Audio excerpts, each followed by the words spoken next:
So that's me, Jess Horn. I'm American, speak German and French, and have rather embarrassing video editing skills.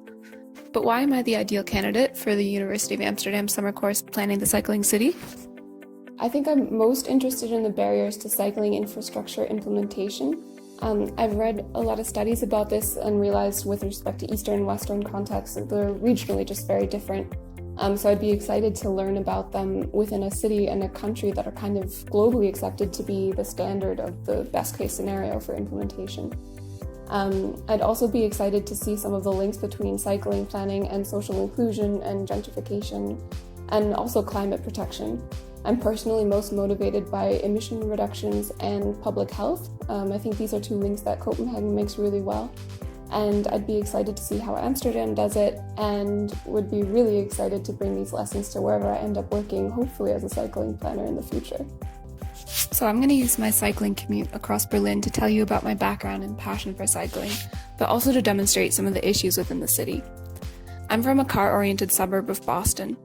I first moved to Montreal to complete my Bachelor's of Civil Engineering at McGill University, where I got engaged in the biking community and concentrated my studies on transportation. I moved afterwards to Berlin to study environmental planning at the Technical University, where I concentrate on sustainable mobility.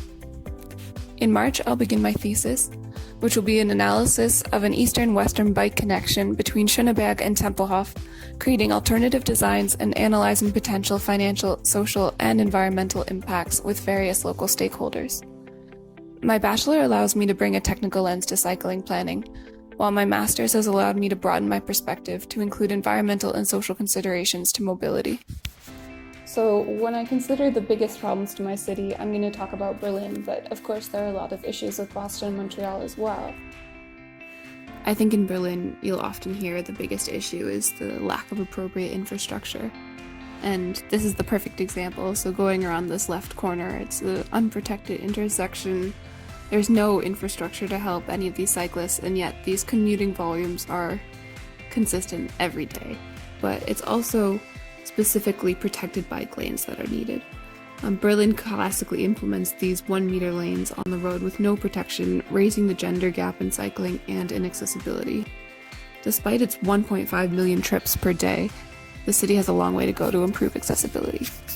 I'm Jessica Horn. Thanks so much for considering my application. Yay!